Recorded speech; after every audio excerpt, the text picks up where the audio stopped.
Bonjour à tous.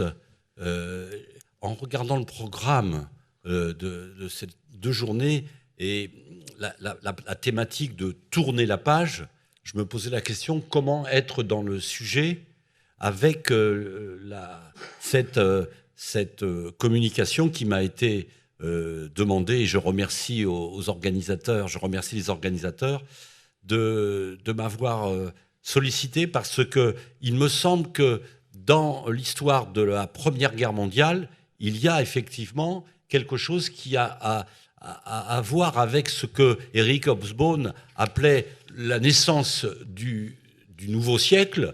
Et dans la naissance du nouveau siècle, il n'y a pas simplement la mémoire d'une catastrophe qui a été la Première Guerre mondiale, mais aussi ce que Eric Hobsbawm appelait l'ère des masses et l'irruption de nouveaux acteurs dans la vie politique et sociale internationale.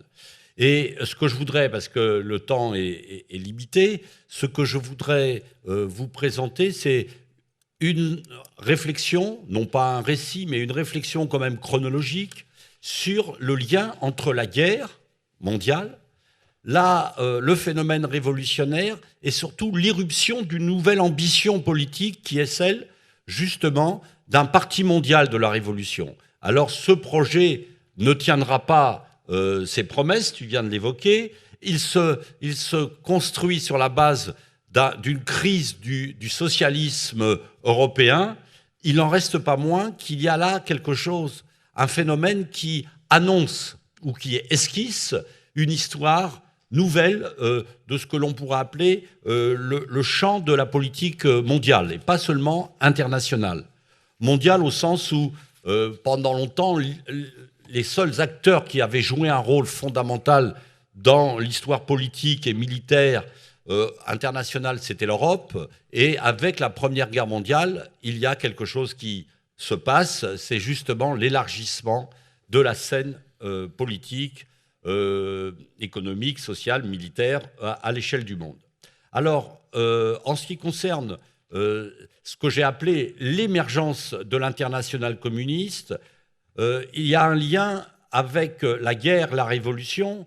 Là, je présente rapidement, c'est à peine lisible, si c'est quand même lisible, les différents moments de cela, parce qu'on ne va pas tomber dans une sorte d'analyse, un récit qui demanderait beaucoup de temps, mais il y a un moment qui est celui des origines, et les origines, c'est vraiment pendant la guerre.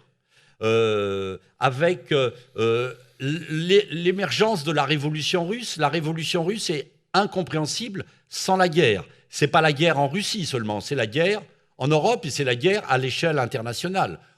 L'entrée en guerre des États-Unis, c'est en 1917, c'est un élément nouveau qui est aussi important pour comprendre la suite des événements que la révolution russe.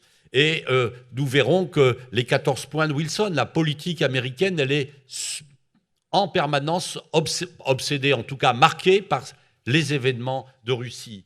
Dans les début des années 20, il y a là justement la tentative de créer un parti mondial de la Révolution qui s'appelle la Troisième Internationale, qui se réfère donc aux précédentes, celles des internationales socialistes comme celle de Marx au XIXe siècle, mais qui, en même temps, en dépit de sa numérotation, est quelque chose de très différent des précédentes. Et dans le même moment, c'est la création de partis politiques qui vont être conçus comme des sections d'une internationale mondiale, d'un parti mondial, et pas seulement en Europe, que ce soit en Amérique latine, en Asie, au Moyen-Orient, et plus tard en Afrique. On a donc là l'esquisse d'un phénomène politique mondialisé qui jette les germes de beaucoup d'éléments d'histoire du XXe siècle, voire du XXIe siècle. Et dans le même moment, à quelques années près, cette flambée révolutionnaire retombe. Elle retombe avec les difficultés internes de la Russie soviétique et avec la nouvelle organisation ou stabilisation de l'Europe et du monde atlantique, des rapports Amérique-Europe. Et enfin, dans la deuxième partie des années 20, la mort de Lénine, les tentatives, les échecs de la révolution en Asie, en Chine, aussi bien que les grandes grèves anglaises, vont pousser à une évolution inattendue, c'est-à-dire l'abandon de ce projet tel qu'il était né au lendemain de la guerre ou pendant la guerre, au profit d'une sorte de dispositif inattendu qui est en quelque sorte l'incarnation de la Russie soviétique comme espoir de cette révolution mondiale, mais c'est quelque chose de tout à fait différent. Évidemment, ça se combine avec une vision géopolitique et stratégique des dirigeants russes, soviétiques, incarnés par la personnalité de Staline, qui se débarrasse progressivement de tous ceux qui avaient fait la révolution russe et qui étaient imprégnés d'une tradition internationaliste, au profit, lui, d'une culture qui est tout sauf internationaliste, la culture de ce qu'on pourrait appeler la Grande Russie soviétique. Voilà ce que je vais essayer de vous raconter en maintenant 25 minutes, hein, pour tenir les... Donc ça va être schématique, mais j'espère qu'on pourra quand même avoir des éléments et de discussion, et surtout comme c'est schématique, vous pourrez me reprendre ou me poser beaucoup de questions en disant que j'ai trop simplifié ou que j'ai oublié tel ou tel élément.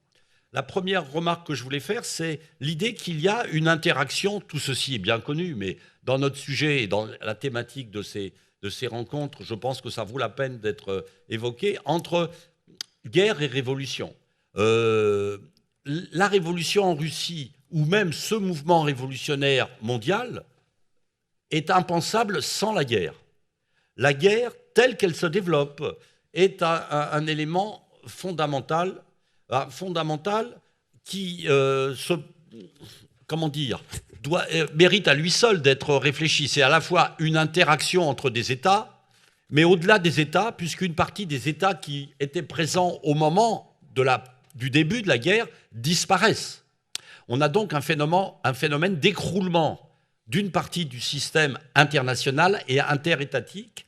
Et donc, il y a une concomitance, une corrélation entre la crise des États européens entraînés dans la guerre, la fin des empires, hein, c'est bien connu, mais aussi l'émergence de la révolution russe et la fabrication de ce projet révolutionnaire international.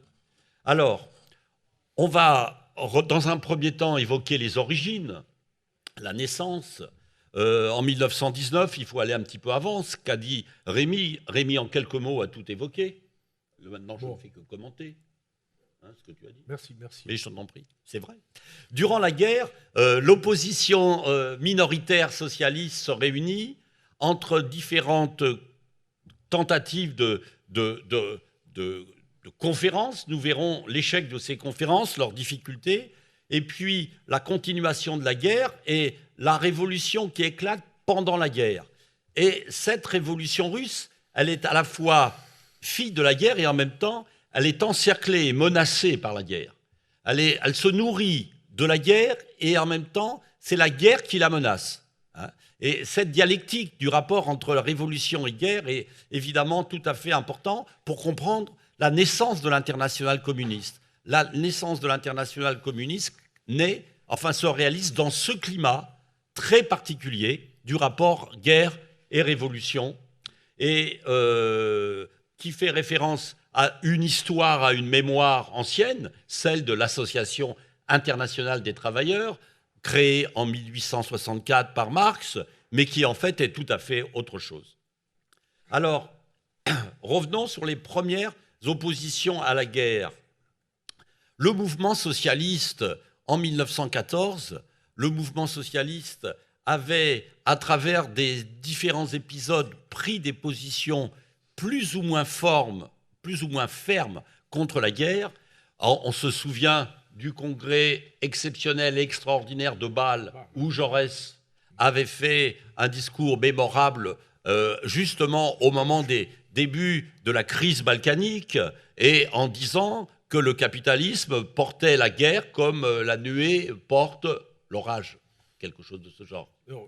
Non. Ta citation remonte en 1895. Voilà, mais... À Bâle, c'est le discours des cloches. Voilà, les cloches. Bon. Mais enfin, disons, la thématique est à peu près la même. Simplement, en réalité, en 1914, en dépit des efforts d'un certain nombre de dirigeants socialistes, dont Jaurès, la plupart des partis socialistes, et des députés dans les différentes chambres, assemblées des différents pays qui entrent dans la guerre, votent les crédits de guerre, en dépit de quelques oppositions, quelques voix qui s'élèvent en Allemagne ou en Russie. En Allemagne, notamment les voix de Rosa Luxembourg et de Karl Liebknecht, dont j'ai mis les photos. Parmi les socialistes russes, certains socialistes russes vont prendre position contre, de même en Bulgarie, de même les Italiens prennent des positions critiques à l'égard de l'entrée en guerre, mais les situations sont très variables. En ce qui concerne les intellectuels, les milieux pacifistes d'avant-guerre, bien peu résistent à ce qu'on peut appeler un emballement qui est d'autant plus puissant que dans chaque pays, le sentiment d'avoir été attaqué et agressé par l'autre donne le sentiment que la guerre est juste et que la guerre est défensive. Comme vous le savez, la mise en route du processus d'éclatement de la guerre va créer ces conditions-là. Mais toujours est-il que le mouvement socialiste ne réussit pas à rester uni, il explose. Le congrès qui devait avoir lieu à Vienne en septembre 14 n'a pas lieu. Ce congrès manqué est symptomatique de la crise du mouvement socialiste. Quelque temps avant l'éclatement de la guerre, justement, Jaurès était à Berlin pour discuter encore de la possibilité de tenir ce congrès avec les socialistes allemands. Toujours est-il que, à partir de 1915, le mouvement socialiste mondial est fracturé et qu'il y a des tentatives des minoritaires pour essayer de développer une position commune qui serait une position d'hostilité à la guerre et trouver une réponse socialiste, ouvrière, des organisations ouvrières, socialistes politiques et syndicales. En Suisse, 2 réunions ont lieu, à Kiental et à Zimmerwald, en 1915 et en 1916.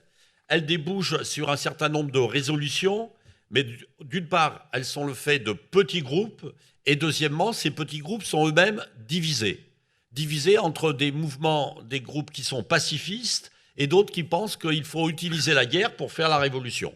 Je schématise, Lénine, du côté des pacifistes, des révolutionnaires, va critiquer, par exemple, la position des socialistes allemands derrière Kautsky ou d'autres, ou Bernstein, qui pensent que l'essentiel, c'est la bataille pour la paix.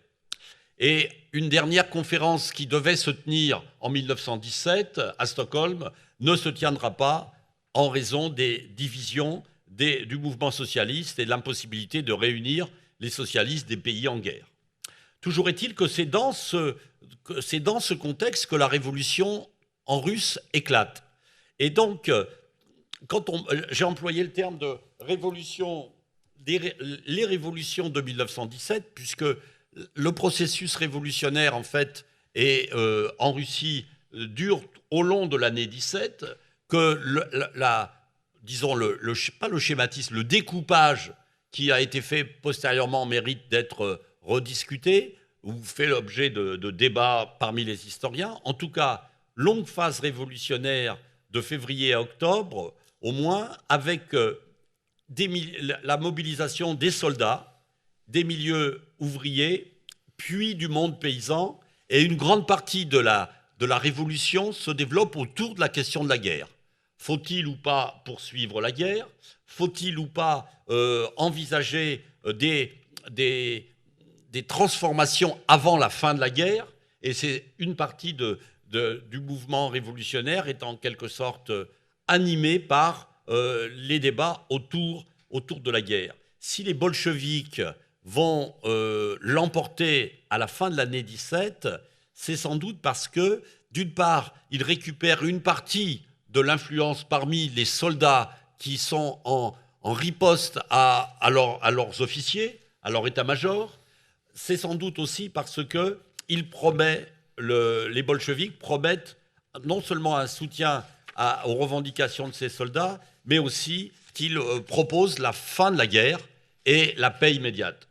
Et toujours est-il qu'on le sait, la révolution d'octobre a été une prise du pouvoir organisée en s'appuyant sur le comité militaire des soviets de Pétrograd, et que de ce point de vue, là encore, on ne peut pas imaginer même la révolution d'octobre sans la situation militaire et sans la crise profonde qui traverse l'armée. Vous savez qu'en même temps, il y avait eu la tentative de putsch pour rétablir la monarchie du général Kornilov, qui, à l'intérieur de l'armée, avait tenté de récupérer une partie du monde des officiers contre la révolution. Toujours est-il que, alors que la guerre mondiale se poursuit, l'impact de la révolution russe est tout de suite un impact international. Croire que la révolution russe est simplement une affaire intérieure est une erreur. Les premières mesures du gouvernement bolchevique, du gouvernement qui refuse d'ailleurs de s'appeler gouvernement, mais Conseil des commissaires du peuple, c'est de divulguer les traités secrets, c'est d'annoncer des mesures sur la paix, s'adressant au peuple par-delà les gouvernements. Et dès le mois de janvier 1918, quand le président Wilson aux États-Unis publie les 14 points, alors que les États-Unis sont entrés en guerre depuis le printemps 1917, c'est une manière de riposter à la déclaration des bolcheviks, une manière de dire on peut organiser le monde selon les principes de la libre disposition des peuples, de la liberté de circulation sur les mers, mais en même temps en avançant un point de vue qui se veut un point de vue démocratique par rapport à un point de vue révolutionnaire. Le débat États-Unis-Russie révolutionnaire est d'une certaine manière engagé. Les Américains se séparent des Européens, d'ailleurs, de ce point de vue, par rapport à leurs objectifs de guerre. Et ils considèrent que, justement, les objectifs de guerre ne doivent pas être des objectifs territoriaux, mais des objectifs politiques, idéologiques, commerciaux, internationaux. Et ça, c'est une manière de riposter, du point de vue des dirigeants américains à ce moment-là, au projet ou au processus révolutionnaire. Vous savez que dans le début de l'année 18, la révolution russe est traversée de tensions et de courants complexes qui sont liés à la poursuite de la guerre avec l'Allemagne. Certains veulent continuer la guerre avec l'Allemagne pour la transformer en guerre révolutionnaire. D'autres disent on n'a pas les moyens de faire la guerre, il faut faire la paix. Et d'autre part, il y a à l'intérieur des socialistes russes une division sur le rôle de l'Assemblée constituante qui a été élue après la prise du pouvoir et qui a une majorité qui n'est pas acquise aux bolcheviks, alors que le gouvernement est principalement dominé par les bolcheviks et d'autres courants secondaires comme les socialistes révolutionnaires de gauche. Toujours est-il que au printemps et dans l'été 1918, alors que la guerre commence, la guerre mondiale continue, la Russie soviétique va signer la paix, une paix séparée avec l'Allemagne, c'est la paix de Brest-Litovsk, en même temps que l'Assemblée constituante est dissoute par les bolcheviks et que les tensions s'affirment à l'intérieur de la Russie, que la guerre civile commence et dans l'été 1918. C'est dans ce climat qu'il faut comprendre les origines de l'internationale communiste. Vous voyez, ce n'est pas immédiat. Il y a plus d'1 an qui se passe entre la révolution russe proprement dite et puis son développement. Le contexte, c'est en fait la révolution russe isolée et menacée. Je vous ai dit 1918,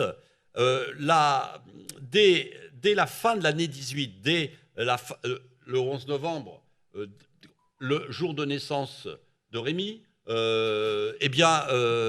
au lendemain de ce jour et de la paix en Europe de l'Ouest et méridionale, les interventions occidentales, des puissances, pas seulement occidentales, des États-Unis, de la France, de l'Angleterre, se développent pour soutenir un certain nombre de courants, de forces qui sont opposés aux bolcheviks, que ce soit en mer Baltique, en mer du Nord, que ce soit en Ukraine, en Crimée, ou que ce soit en Extrême-Orient, du côté de Vladivostok. Ces différentes forces qui vont venir soutenir les oppositions au gouvernement soviétique font que la révolution russe, au début de l'année 19, est en fait extrêmement isolée territorialement. Le territoire de la révolution contrôlé par le pouvoir bolchevique est rétréci. Il est rétréci à tel point que, en fait, c'est la zone qui va de Petrograd à Moscou jusqu'à un peu à la mer Caspienne qui est contrôlée par le gouvernement bolchevique, alors que toute la région de l'Ukraine occidentale, tout ça avait été abandonné aux Allemands, de même que la Finlande. Ces pays, et d'autre part, en Asie centrale, on a les Américains, au nord, les Américains et les Anglais, et les Français qui arrivent, qui sont là en mer Noire.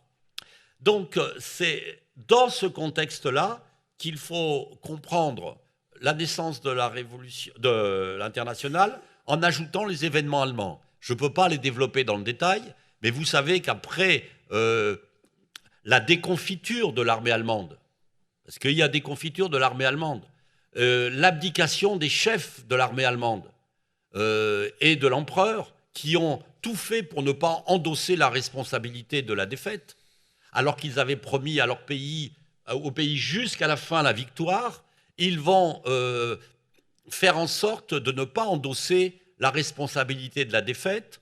Dans ce moment-là, vous le savez, la République est proclamée à Berlin, une République qui est doublement proclamée par deux courants du socialisme allemand. D'un côté, la gauche spartakiste, et de l'autre côté, la majorité socialiste. Et dans la fin de l'année 18, c'est des formes de guerre civile qui ont lieu, notamment à Berlin. Et au début de l'année 1919, Rosa Luxembourg et Karl Liebknecht sont tués, assassinés par une armée qui a pactisé avec le gouvernement des socialistes majoritaires. Je n'entre pas dans le détail, mais l'Allemagne qui semblait au bord de la révolution, selon un modèle qui était proche de ce qui s'était passé en Russie, les conseils, va en quelque sorte, finalement, s'éloigner du processus révolutionnaire. C'est dans ce contexte qu'a lieu le premier congrès de l'Internationale communiste en mars 1919. Au départ, c'est une conférence qui a été convoquée au moment où les socialistes européens tentaient de se réunir à Berne. Et il y a des minorités, il n'y a pas de... la seule délégation qui soit importante, c'est la délégation allemande, justement, qui est à Moscou. C'est difficile de se rendre à Moscou, du fait de l'encerclement que j'ai signalé tout à l'heure, de la situation russe. Et finalement, cette conférence se transforme en congrès fondateur. Les seuls qui protestent, ce sont les Allemands. Rosa Luxembourg avait pris position en disant qu'une nouvelle internationale ne devait pas procéder par le haut, mais devait être l'émanation d'organisations socialistes révolutionnaires à la base qui auraient décidé de se fédérer. C'est quelque chose de différent qui va se faire. À l'initiative des dirigeants bolcheviques, Trotsky, Boukharine, Lénine, Zinoviev, les congressistes, enfin les membres de cette conférence vont annoncer la création d'une nouvelle internationale. La troisième, elle se présente comme la troisième internationale et qui reprend le programme de l'AIT, de l'association fondée par Marx en 1864. En gros, ce qui est dit, il y a eu, l'internationale socialiste a fait faillite parce que c'était une fédération. Il faut maintenant créer un parti mondial de la révolution. Et ce parti mondial va se doter de journaux qui vont diffuser les idées, les thématiques de l'internationale. Comme je vois que le temps passe, je passe vite. Oui. Non, mais le deuxième. Mais j'ai commencé un quart d'heure en retard. À 14h15, il te reste 7 minutes. Voilà. Je suis consterné. Le deuxième congrès, le congrès fondateur réel d'organisation de l'internationale, c'est 1920. le temps de l'organisation, c'est là que l'ambition de créer un parti mondial se réalise. En même temps que l'ambition de créer une organisation qui dépasse le cadre européen et qui s'adresse aux colonies, ce qu'on appelait les colonies, le monde de l'Orient. Et le monde de l'Orient, c'était un terme générique bien plus large. Et la création des partis communistes. Alors, ce deuxième congrès, il est inséparable des victoires de l'Armée rouge. Les victoires de l'Armée rouge qui, sur le territoire russe, ont réussi à vaincre les armées étrangères et les armées, ce qu'on appelle les armées blanches, et y compris l'armée polonaise. En juillet 1920, la cavalerie rouge est sous les portes de Varsovie. La Pologne, qui est soutenue par l'armée française, repoussera l'armée rouge, mais toujours est-il que le contexte de l'été 1920, ce sont les victoires. Les victoires et même l'idée que la révolution peut s'exporter. Trotsky est au summum de son prestige, il est commissaire du peuple aux armées et l'organisateur de l'armée rouge inspire pour une part aussi le volontarisme du Congrès. Dans les semaines qui suivent, à Bakou, se tient le Congrès des peuples d'Orient. C'est vraiment, du point de vue de l'histoire du XXe siècle, tout à fait important. Y participent des dirigeants du Moyen-Orient, de l'Asie centrale, aussi de l'Afrique du Nord, aussi de l'Extrême-Orient chinois.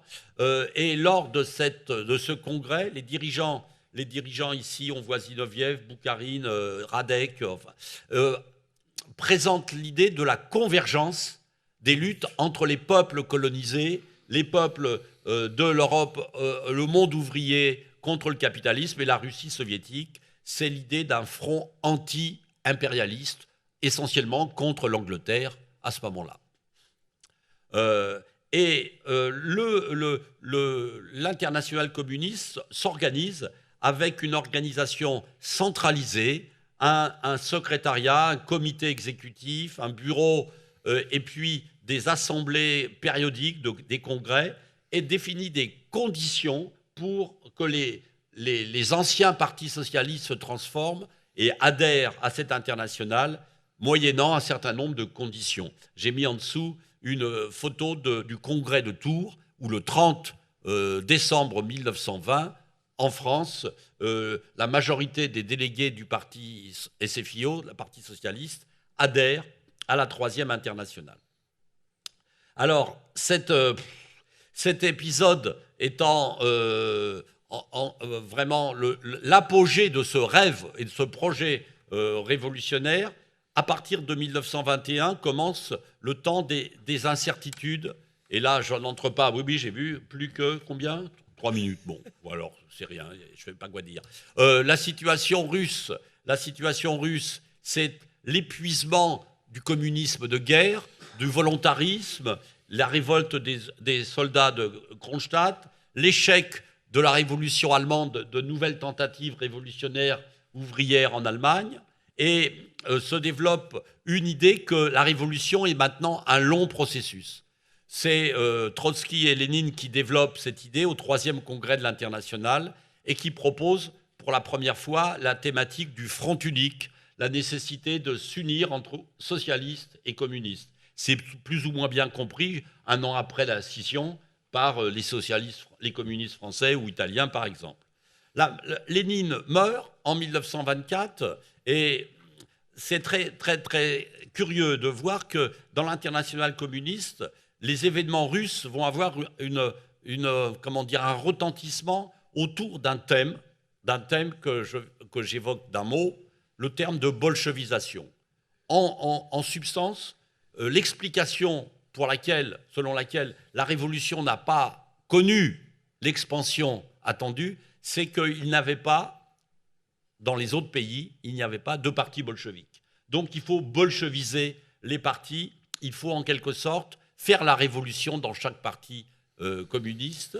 Et c'est dans ce contexte-là que va se développer tout un débat à l'intérieur de l'internationale communiste autour des objectifs. Faut-il faire la révolution à l'échelle internationale, défendre la Russie ? Il y a le débat entre Trotsky, Staline et l'homme que je vous présente, pour lequel j'ai un certain faible, c'est Boukharine. Boukharine qui est en même temps, c'était le seul membre de l'Académie des sciences, qui soit en même temps un des dirigeants communistes, un économiste, philosophe, qui développe l'idée que la révolution dans le monde sera un long processus et qu'il faut développer l'idée d'un programme et l'idée d'une révolution qui passera par des alliances avec les bourgeoisies nationales, les différents pays du monde, notamment sur la base de l'expérience en Chine. En 1929, c'est le moment, tu vois, j'arrive au terme, hein, c'est le moment symbolique où Staline, l'ancien petit secrétaire administratif du parti, devient le chef du parti en éliminant Rykov, Boukharine, Kalinine, Ouglanov, Tomsky, c'est-à-dire le dirigeant de l'État, des syndicats, du journal, la Pravda, au nom de quoi? Au nom de la défense de l'URSS comme tâche prioritaire. Et sur le thème de la guerre, la Russie, l'URSS est menacée, il faut la défendre. La révolution n'a pas pu s'étendre, mais pour l'instant, elle passe par la défense de l'URSS. Et tous ceux que vous voyez ici, à part Staline, 10 ans plus tard, auront été liquidés. C'est une histoire, c'est pas seulement une histoire de famille. Pour terminer sur la symbolique, il y avait un grand projet d'un architecte visionnaire qui s'appelait Tatlin, de faire un monument qui s'inspirait de la tour de Babel, hein, de l'internationale communiste. Ce monument n'aura jamais dépassé le stade de la maquette, parce que dès les années 30, l'internationale communiste apparaît comme inutile du point de vue de Staline. Pour aller vite en un mot, en deux, je dirais que dès la guerre d'Espagne, la politique soviétique apparaît comme une politique qui est autonome par rapport aux éléments internationaux. Je prendrai seulement l'exemple des brigades internationales. En 1938, la décision de retrait des brigades internationales de l'Espagne est prise non pas par l'international, mais par le gouvernement soviétique.